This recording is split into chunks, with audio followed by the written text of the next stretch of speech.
Eu não estava à procura da Tartária quando encontrei os campos.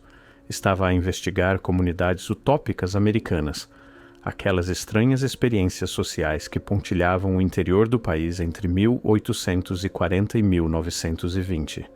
Brook Farm, Oneida, New Harmony, os Shakers, os harmonistas, os fourieristas, dezenas delas, talvez centenas, comunidades que surgiram aparentemente da noite para o dia, atraíram centenas ou milhares de membros, operaram sob contratos sociais bizarros e depois desapareceram. Foram-se.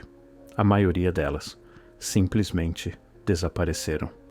A história oficial é direta. Reformadores idealistas, inspirados pelo pensamento socialista europeu, tentaram criar sociedades perfeitas. Falharam. Pressões econômicas, disputas internas, problemas de liderança, as explicações habituais. Caso encerrado. Mas quanto mais fundo ia, menos sentido fazia.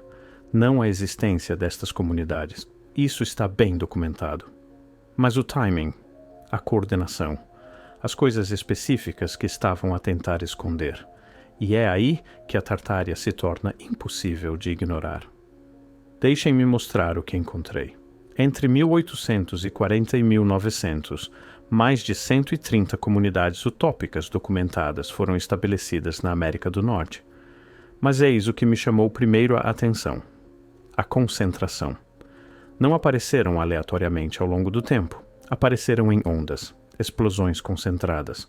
1840 a 1850, 27 comunidades fundadas. 1890 a 1900, mais 34. E as localizações? Nada aleatórias, nada dispersas. Concentravam-se em regiões específicas. Norte do estado de Nova York, o Vale do Rio Ohio, sul da Califórnia. Exatamente as regiões onde as anomalias arquitetônicas tártaras são mais prevalentes. Coincidência? Talvez. Mas depois comecei a mapeá-las, literalmente a traçar as suas localizações contra exemplos conhecidos de arquitetura maciça e ornamentada do século XIX, o tipo que os teóricos da conspiração associam à Tartária. Os edifícios sem período de construção documentado, as estruturas que apareceram em cidades fronteiriças, subdesenvolvidas, totalmente formadas, com artesanato que supostamente requeria infraestrutura industrial que ainda não existia ali. A sobreposição era perturbadora. Num raio de 80 quilômetros de quase todas as principais comunidades utópicas, encontras pelo menos uma estrutura inexplicável, às vezes várias. Grandes hotéis em vilas de 300 pessoas, enormes pavilhões de exposição em territórios recém-colonizados, tribunais com detalhes barrocos que exigiam mestres artesãos que não deixaram nenhum outro vestígio da sua existência. O padrão repete-se com uma precisão inquietante. É aqui que a explicação oficial desmorona. Estas comunidades não eram experiências isoladas. Eram organizadas, coordenadas, conectadas através de redes que não deveriam ter existido. Deixem-me explicar. Em 1843, um homem chamado Adin Ballou fundou a comunidade Hopedale em Massachusetts. No mesmo ano, no exato mesmo ano, John Humphrey Noyes estabeleceu a comunidade Putney, no Vermont. Em poucos meses, a Wisconsin Phalanx formou-se em Ceresco, e a Associação Silvânia começou na Pensilvânia. 4 comunidades separadas, fundadores diferentes, filosofias declaradas diferentes, todas lançadas em poucos meses umas das outras. A história oficial, atores independentes, inspirados pelo mesmo Zeitgeist, agindo coincidentemente em simultâneo. Mas olhem com mais atenção. Partilhavam membros. A documentação mostra indivíduos a moverem-se entre comunidades com frequência suspeita, não a desertar de uma para se juntar à outra. Isso faria sentido. Não, a manter filiação em múltiplas comunidades simultaneamente, a fazer circuitos, como se estivessem a verificar, como se estivessem a reportar. E aqui está a parte mais estranha. Partilhavam plantas arquitetônicas. Os edifícios em si, os salões comunais, os dormitórios, as oficinas, mostram uma semelhança notável entre comunidades supostamente independentes separadas por centenas de quilômetros. Mesmas proporções, mesmos elementos decorativos, às vezes plantas idênticas. Em 1850, a comunicação a tais distâncias era lenta, cara, difícil. No entanto, de alguma forma estas experiências isoladas estavam a construir estruturas idênticas, a recrutar dos mesmos grupos e a coordenar as suas fundações em intervalos de tempo impossivelmente estreitos. Isto levanta uma questão simples, mas crítica. Quem as estava a coordenar? Agora, deixem-me falar sobre as testemunhas. Todas as principais comunidades utópicas aceitavam o que chamavam de refugiados. Pessoas sem história de origem clara. Indivíduos ou famílias que chegavam alegando fugir de perseguição religiosa, dificuldades econômicas ou problemas no leste não especificados. Mas a documentação é estranha. Vejam as colônias Amana, no Iowa, fundadas em 1855. Aceitaram 1.200 membros na sua primeira década. Os registros oficiais listam nomes, mas não origens. Não residências anteriores. Não histórias familiares além de uma geração. Por quê?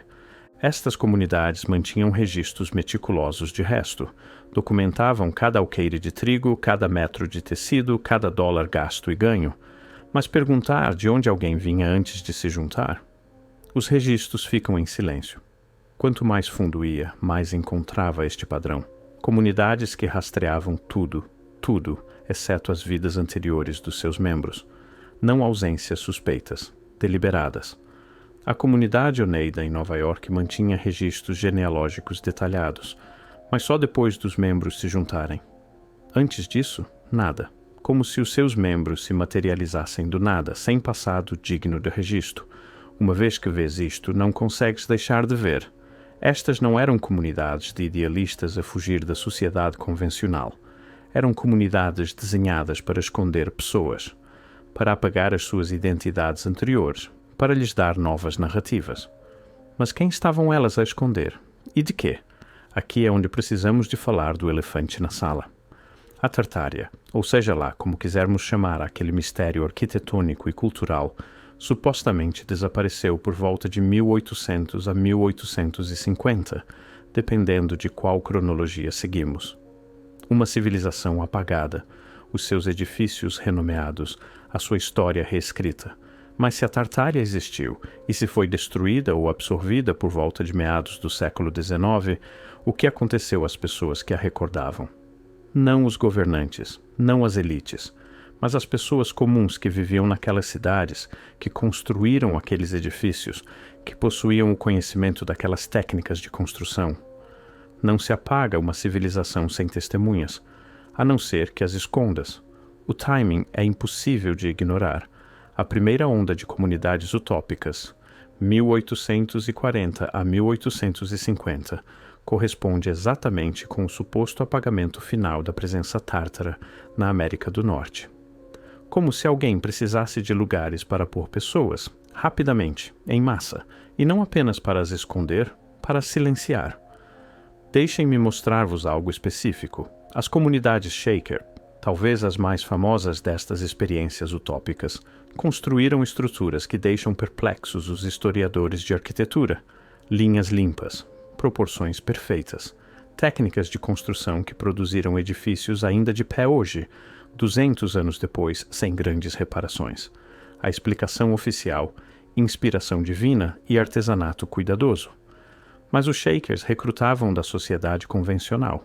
Agricultores, comerciantes, pessoas comuns, não arquitetos mestres, não engenheiros treinados. No entanto, os seus edifícios demonstram conhecimento de princípios estruturais que não foram codificados na educação arquitetônica americana até décadas mais tarde. Distribuição de carga, eficiência térmica, design acústico.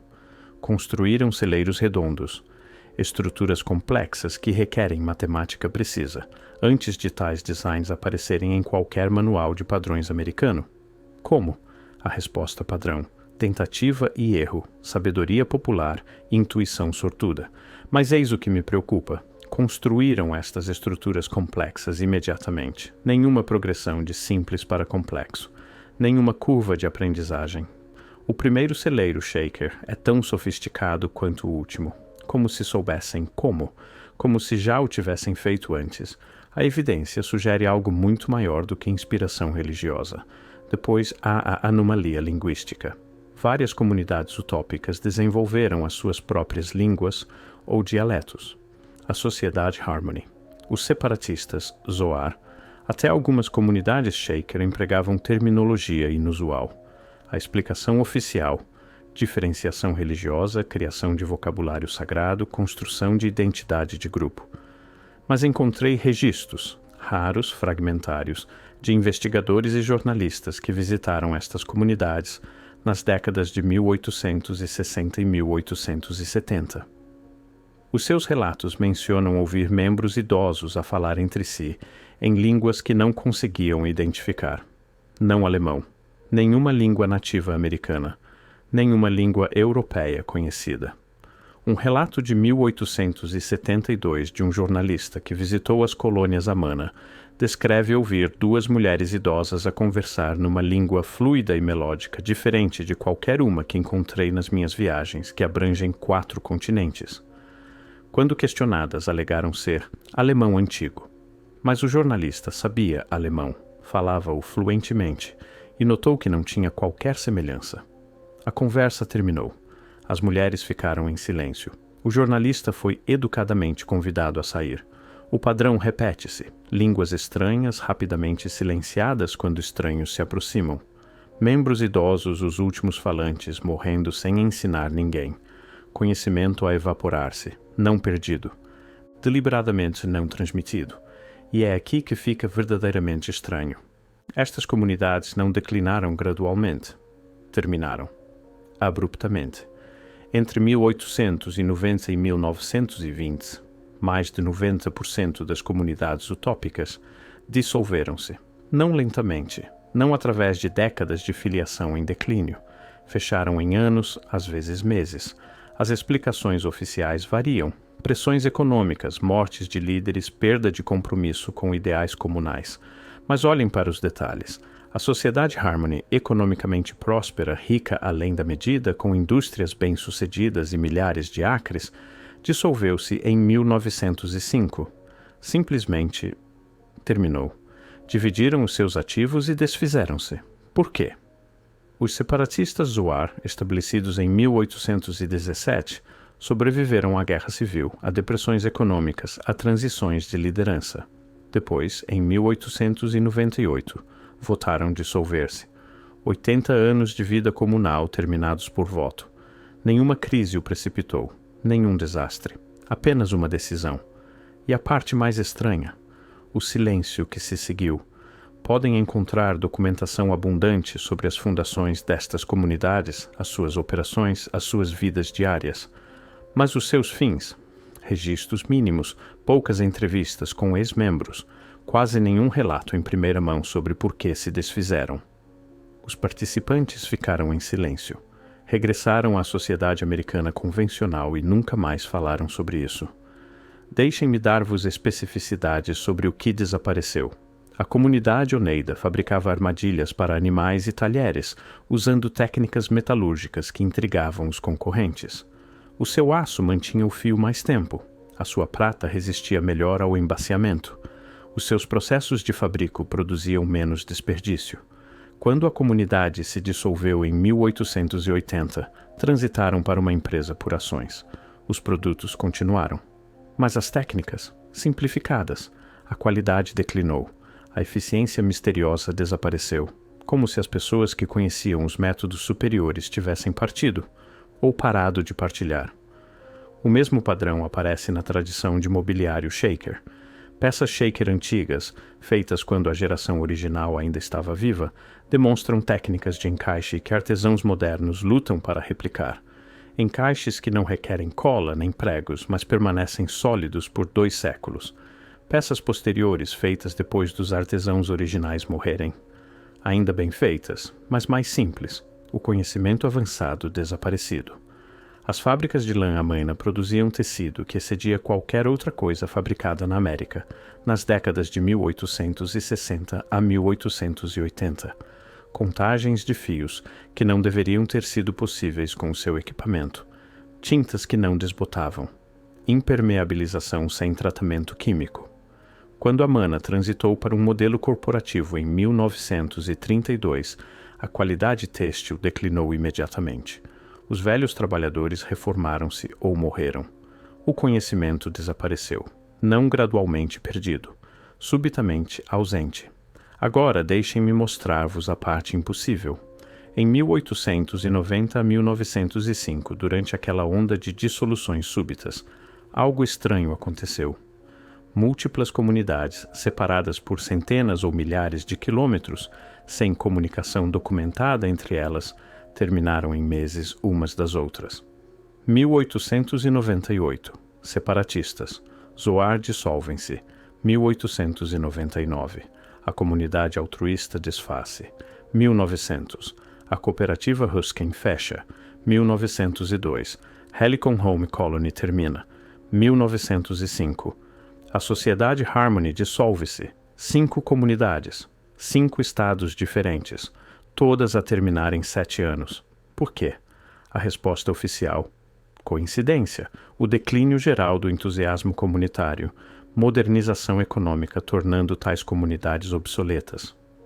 Mas eis o que me preocupa. Não estavam a lutar. A sociedade Harmony era rica. Zoar era estável. Não eram experiências falhadas a cochear até ao fim. Eram operações prósperas que abruptamente encerraram. Como se tivessem cumprido o seu propósito. Como se tivessem completado a sua missão. Como se as testemunhas que estavam a esconder tivessem finalmente morrido. E o que resta? Em antigos locais de comunidades utópicas por toda a América, encontras os sobreviventes arquitetônicos mais estranhos. Não há habitação comunal. Essa frequentemente desapareceu, não as oficinas ou quintas, mas os edifícios cerimoniais, os salões de reunião, as estruturas religiosas, edifícios que demonstram conhecimento de construção excedendo o que as comunidades deveriam ter possuído.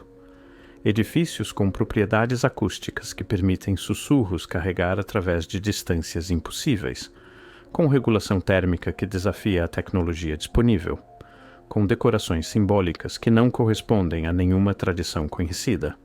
A Casa da Reunião Shaker, em Canterbury, New Hampshire, acústica perfeita sem engenharia de som moderna, construída por agricultores sem formação arquitetônica. A Igreja da Sociedade Harmony, em Economy, Pensilvânia, alinhamentos astronômicos incorporados na sua fundação, precisos a graus que requeriam equipamento de topografia que a comunidade não possuía. As casas de reunião da comunidade Amana, estrutura de madeira usando técnicas que não aparecem em nenhum manual de carpintaria americano antes de 1900, ainda estão de pé.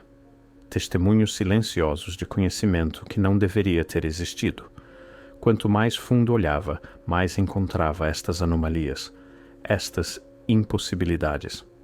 Deixem-me falar-vos sobre os idosos. Todos os relatos destas comunidades do final do século XIX mencionam a reverência mostrada aos membros mais velhos. Não é incomum. Muitas culturas honram os anciãos, mas a especificidade é marcante.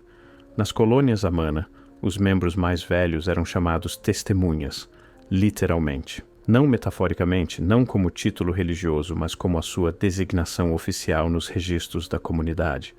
Testemunhas de quê?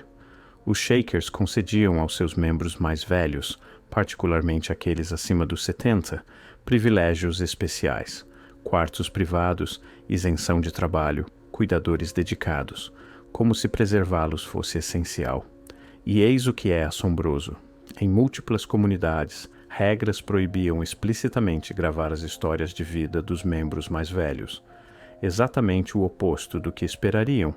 Pensariam que queriam preservar as memórias dos seus fundadores. Mas não. O silêncio era mandatório. A Sociedade Harmony mantinha uma regra. Nenhuma história de membro antes de se juntar podia ser discutida. A violação significava expulsão. Por quê? O que estavam a proteger? Ou o que estavam a prevenir que fosse recordado? Em 1920 tinha acabado. As comunidades tinham desaparecido.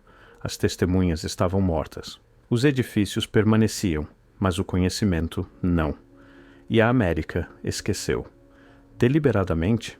Não posso provar isso, mas a velocidade e a completude do esquecimento é notável. Estas comunidades tinham envolvido milhares de pessoas, membros, visitantes, parceiros comerciais, vizinhos. No entanto, numa geração, tornaram-se notas de rodapé históricas, curiosidades, experiências falhadas pitorescas. As anomalias arquitetônicas, atribuídas à sabedoria popular, os mistérios linguísticos, nunca investigados, a coordenação, nunca questionada, os finais súbitos, nunca explicados. A história oficial simplesmente avançou. E eis o que me mantém acordado. Funcionou. Perguntem a qualquer um sobre história americana do século XIX e mencionarão expansão para o oeste, industrialização, a guerra civil.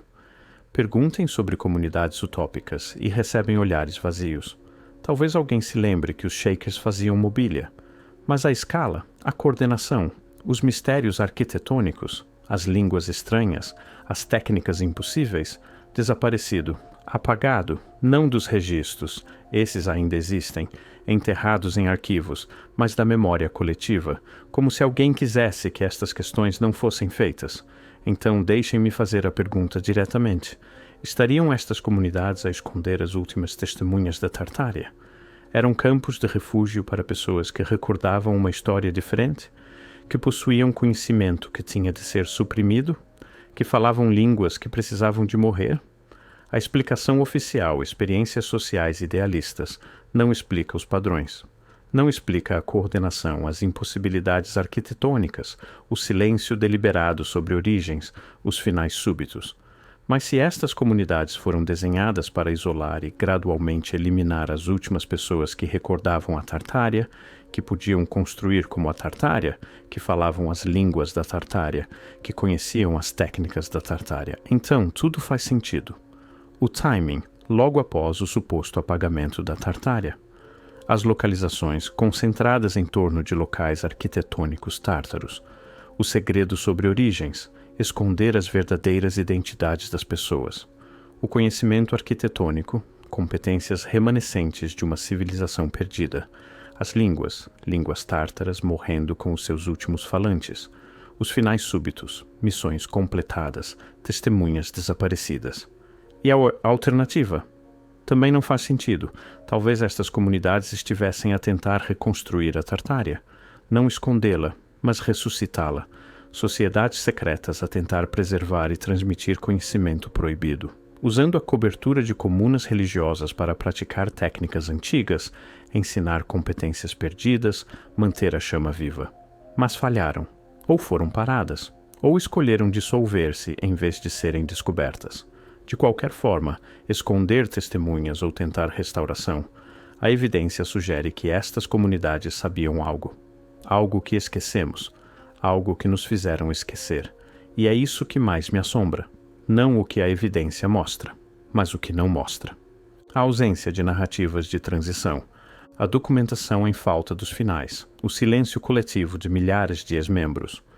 Quando estas comunidades se dissolveram, os seus membros regressaram à vida americana comum.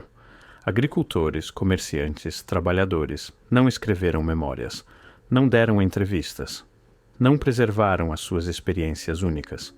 Milhares de pessoas que tinham vivido estilos de vida alternativos radicais durante décadas simplesmente ficaram em silêncio. O silêncio foi ensurdecedor e foi universal. Entre comunidades, através de décadas, entre regiões geográficas, ninguém falou. Isso não é natureza humana. As pessoas contam histórias, especialmente sobre experiências transformadoras. No entanto, estes milhares de indivíduos todos escolheram independentemente o silêncio, ou foram compelidos a isso. Então, que conhecimento morreu com eles? As técnicas de construção que produziram edifícios ainda fortemente de pé após 2 séculos? Os processos metalúrgicos que faziam aço superior? Os métodos têxteis que criavam tintas à prova de desbotamento? A engenharia acústica construída por agricultores? As línguas faladas por avós? Tudo. Desaparecido, não perdido gradualmente, não a desvanecer ao longo de gerações, terminado, cortado. E dizem-nos que isto foi natural, inevitável, a progressão normal da história, mas a evidência sugere algo muito maior. Comecei à procura de comunidades utópicas e encontrei campos de testemunhas. Comecei a investigar experiências sociais e encontrei um silêncio orquestrado. Comecei a rastrear anomalias arquitetônicas e encontrei amnésia deliberada. A história oficial diz: idealistas tentaram construir sociedades perfeitas e falharam. Mas a evidência pergunta: e se nunca foram sobre construir o futuro? E se foram sobre enterrar o passado? E se aquelas comunidades não eram experiências utópicas de todo, mas programas de proteção de testemunhas, instalações de detenção para pessoas que sabiam demais, ou arcas para uma civilização moribunda, fazendo uma última tentativa de preservar o que estava a ser apagado? Estavam a esconder as últimas testemunhas da Tartária, ou a tentar ressuscitar a própria Tartária? Não tenho a resposta. A documentação que o provaria está em falta, suspeitosamente, convenientemente em falta. As pessoas que sabiam estão mortas, as comunidades estão dissolvidas, mas os edifícios permanecem. Aqueles edifícios impossíveis espalhados pela América, sussurrando segredos nas suas proporções perfeitas e técnicas misteriosas. E uma vez que vês o padrão, o timing, a coordenação, o silêncio, não consegues deixar de ver. Talvez estejamos a viver no mundo que aquelas comunidades estavam a tentar prevenir, ou no mundo que desistiram de tentar reconstruir. De qualquer forma, algo vasto foi perdido, e alguém quis que fosse assim. A questão não é se estas comunidades estavam ligadas à Tartária. A questão é, o que sabiam elas que requeria um apagamento tão elaborado?